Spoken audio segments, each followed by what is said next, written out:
Hello, everybody. This is Gerald Salenti, and it's Wednesday, October 19th, 2022. And we have with us again on these special Wednesdays a special man, Judge Andrew Napolitano, a man of heart, soul, freedom, liberty, justice, and knowledge of the Bill of Rights, the Constitution, that no one else out there really has, that is out there talking about it and doing things about it. Judge, thanks for being here today.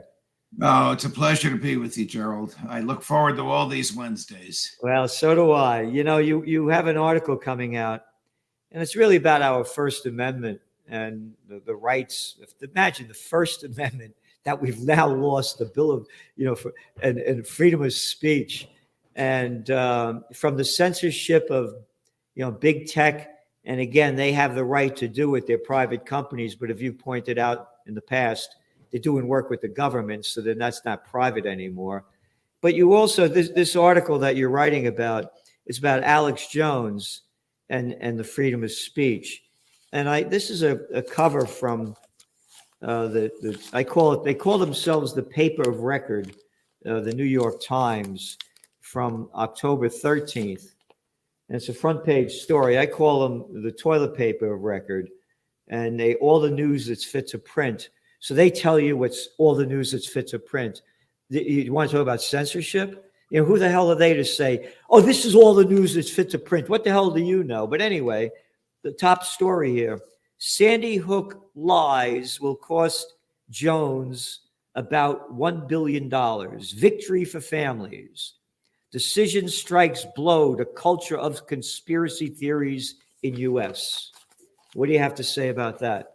That the decision strikes a blow to the freedom of speech. I mean, this is a long and tortuous case, but it begins with the Sandy Hook slaughters, in which a madman, a young man, grabbed a semi-automatic rifle from his parents' home and went to his former elementary school and slaughtered 20 children and 6 adults and then killed himself.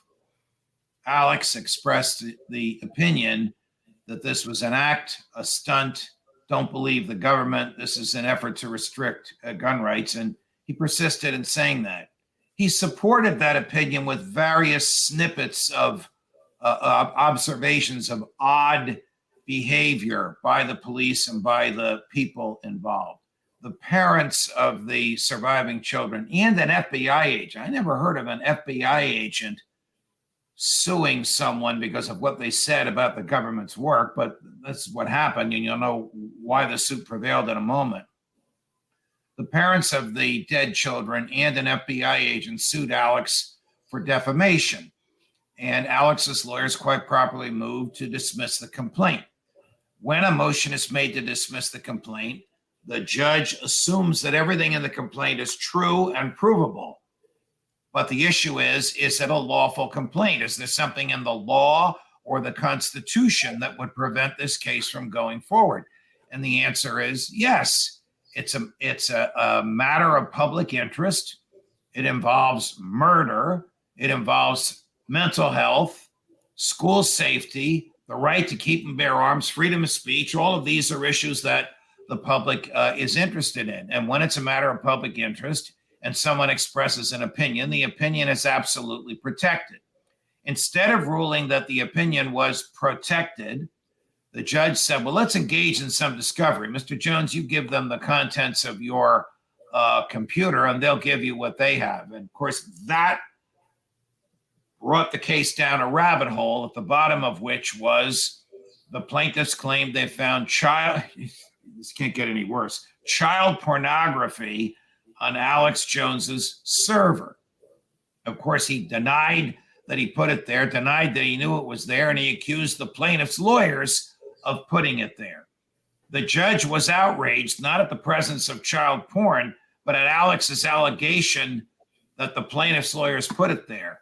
So she denied the motion to dismiss summarily, not on the merits, not on the basis of freedom of speech, but because Alex made this allegation.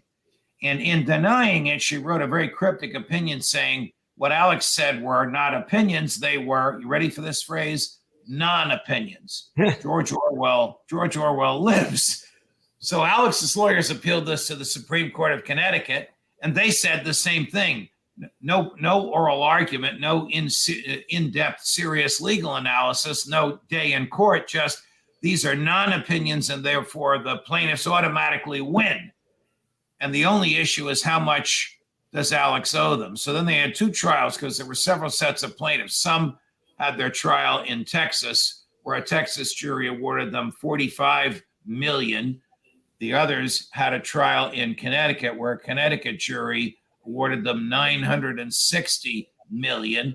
That's $1 billion for expressing an opinion, which under the prevailing Supreme Court case law is absolutely protected. So Alex is now in bankruptcy. The First Amendment is in jeopardy because opinions are protected, Gerald, in every state in the union except Connecticut, where they wrote an Alex Jones rule retroactively because they demonized him. The judges are popularly elected. There was a crest of popular opinion condemning Alex and sympathizing with the parents.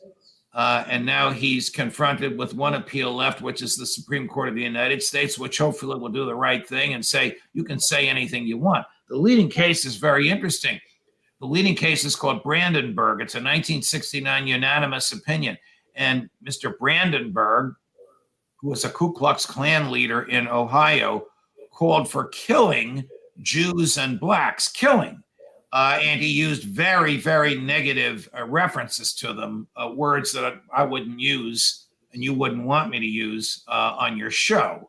And he was convicted all the way in the Ohio court system, upheld by the Ohio Supreme Court. The U.S. Supreme Court reversed it and said, these are matters of opinion. He can say whatever he wants. All innocuous speech is absolutely protected, and all speech is innocuous when there is time for more speech to challenge it and rebut it. And the whole purpose of the First Amendment is to keep the government the hell out of the business of speech. Totally disregarded by the Connecticut courts when they decided to write their Alex Jones rule. Now, what should we all do? Well, Alex never went to Connecticut. Alex gave a broadcast from Texas. You do your work from New York. I do my work from New Jersey. Tim Pool does his work from Virginia. Joe Rogan does his work from Texas. But because it reached people in Connecticut, the Connecticut courts claim jurisdiction over him. This is very, very dangerous for those of us in the opinion business. And what happened to Alex could happen to anybody. It could happen to somebody on the left. And there's very, very few people making the case for Alex's freedom of speech. Very few. You know, you write in your article about this this young kid, this crazy kid killing people, and about what goes on in the schools and having security there. When we were young guys,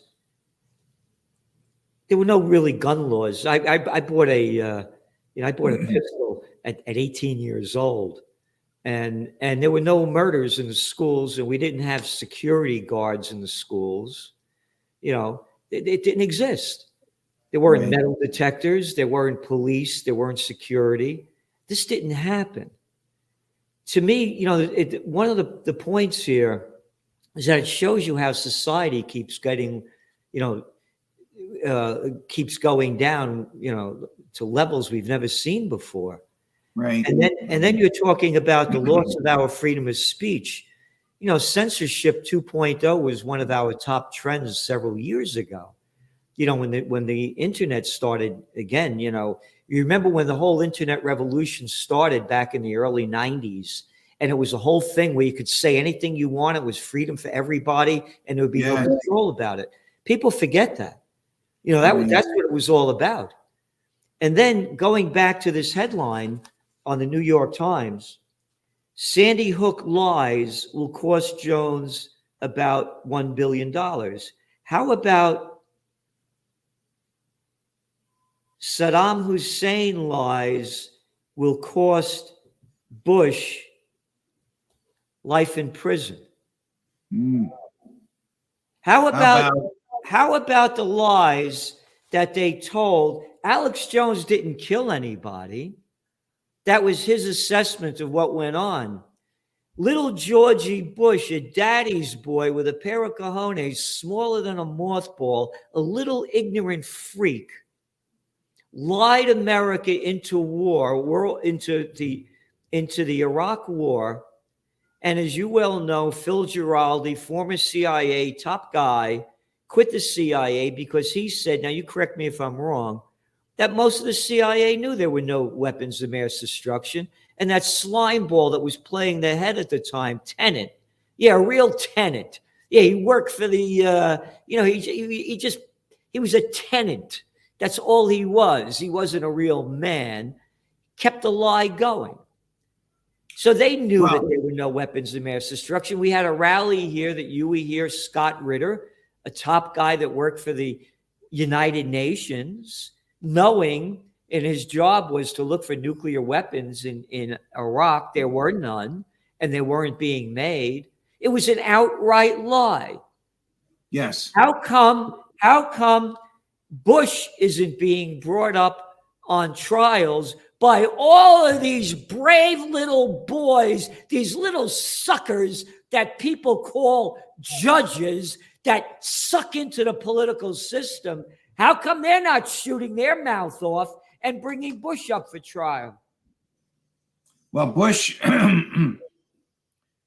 is really the worst president in the modern era because of these lies. And the Phil Giraldi case is a terrible one. You know, Phil was the chief advisor, or not advisor, the person who delivers the intel to the president. So Phil is in the Oval Office telling Bush Saddam Hussein does not have weapons of mass destruction, and Bush threw him out, dispatched Colin Powell to lie to the UN, and then conducted a war, really two wars, one against Afghanistan, which had nothing to do with 9/11, the other against Saddam Hussein, who had no weapons of mass destruction. $2 trillion and 1 million human beings dead. Now, he has been indicted for war crimes by the EU, so he can't go to an EU country. Theoretically, a traffic cop could arrest him in the EU, or their version of the FBI,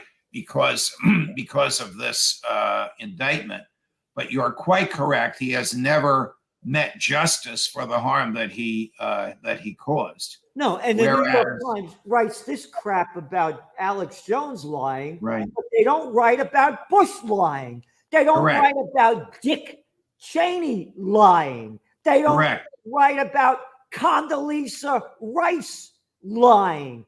Oh, and by the way, I'm sick and tired of this. If only a woman was in charge. Look at the crazy women that are in charge. How about that truss over there in the UK? Condoleezza Rice, Samantha Power, Susan Rice, Hillary Clinton, all warmongers. And I'm tired about this crap about racism too. What color was Colin Powell? Yeah, what color is Barack Obama? Who I want that guy Gaddafi out of there. I want that guy Assad out of there. This racism, this sexism, they use all of this stuff for the people to fight among each other as they cover up the big lies from the people that they bow down to and suck up to. Why isn't the New York Times putting out the big lies of George W. Bush and all the other ones I mentioned that have slaughtered millions of people across the planet? Well, the answer is quoted in the book, Double Down, quote, I'm really good at killing people. I mean, the short answer to your question is because the New York Times agrees with all that. They don't view it as a lie. They will call what they disagree with a lie, because all rational people know lying is wrong.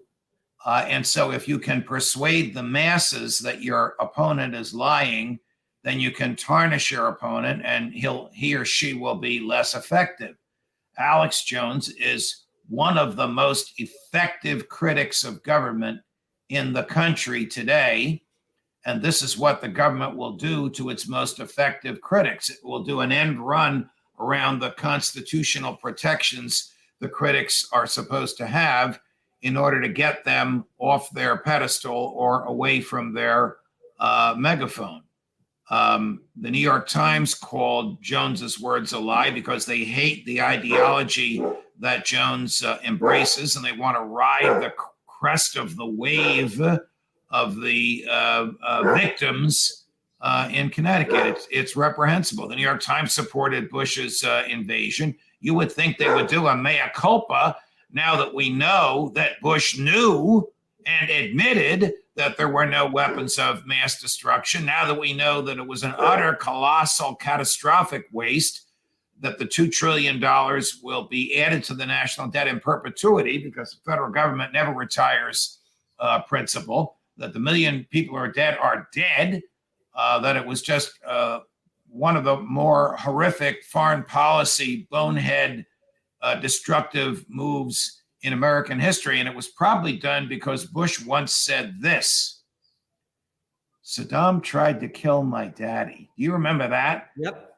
That's the true reason Bush went after him, because if you, in his mind, in his warped, perverted Texan, you sneer at me, I'll sneer back at you, you bring a gun, I bring a knife mind, you harm a Bush or threaten to harm a Bush, and we will take you out. So Saddam Hussein is rotting in a grave somewhere, life shortened by Bush's people, because he once, Bush believed, tried to take out his father. Reprehensible use of the powers of the presidency. Illicit powers that the president doesn't really have, but use them anyway. Yeah, again, the hypocrisy of going after Alex Jones like this is saying he didn't believe something. I don't believe, again, he was wrong in what he said. He kept going on with it, but he didn't kill anybody. Right. What damage did he do? What damage did he do? Not only did he not kill anybody, unlike the acquitted defendant in Brandenburg, he didn't suggest that anybody should be killed. The Brandenburg guy says, there are the blacks, let's get rid of them. There are the Jews, let's get rid of them. And he said it in language more far cruder than I'm summarizing it. Supreme Court 9-0 said protected speech. Yeah. That's the seminal free speech case in the country today. As long as the speech is about a matter of public interest, and obviously the slaughter of 20 children in a public school is a matter of public interest, you can express any opinion you want about it, except if you're Alex Jones in Connecticut. Yeah, this is terrible. And again, it's censorship everywhere. I mean, you're only hearing one side of the story. And again, we're talking about, the mass murder in Afghanistan, Iraq, and Libya, and Syria, and Yemen, and on and on and on. But those dirty Russians, huh?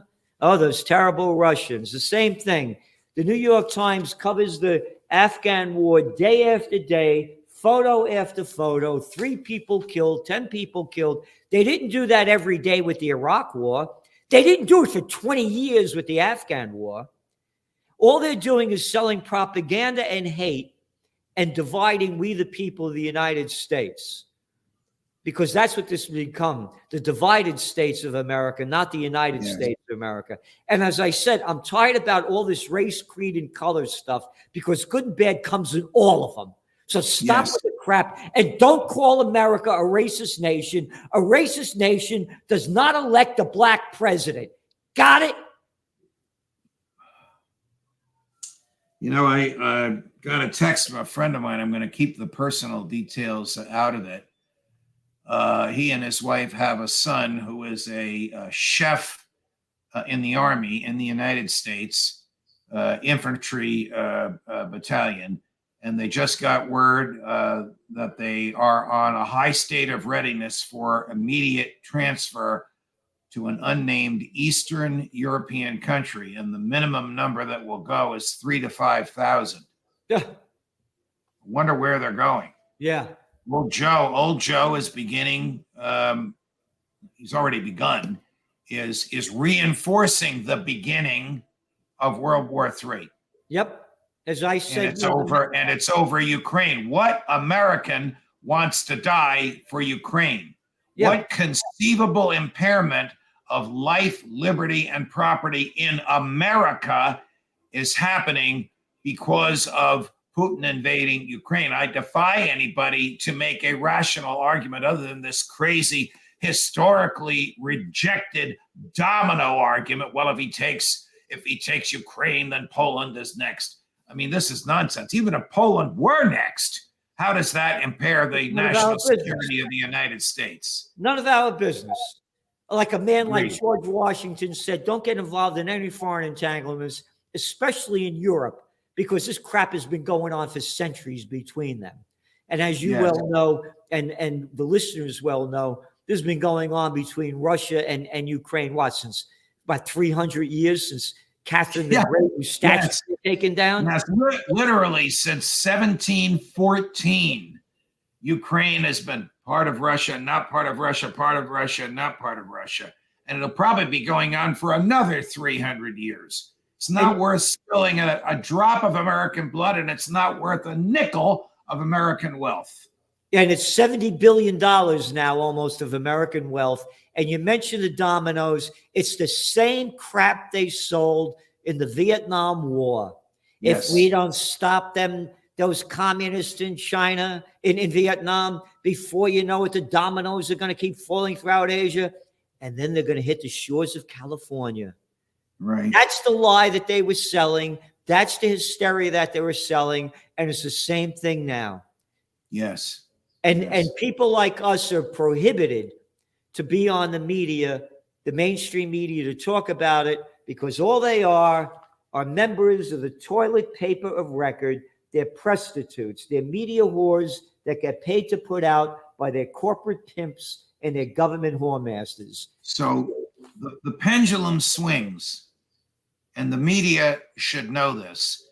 And the left-wing media, like the New York Times, and the mainstream media, even my former employer's Fox, should all be defending Alex Jones and the freedom of speech. Not what he said. I disagree with what you say, Voltaire, but will defend to the death your right to say it. They should be doing it not because it's the right thing to do, and not only because freedom of speech is a natural right, but because what happened to Alex Jones could happen to them when the pendulum swings the other way. Yeah. The New York Times or the mainstream media could get caught up in some state with a bunch of right-wing judges as opposed to left-wing judges who want to write the New York Times rule. So we'll call what the New York Times said in fill in the blank, Wyoming, Montana, whatever you want. And I'm not picking on those states. I'm just identifying a state where the judicial mind is likely to be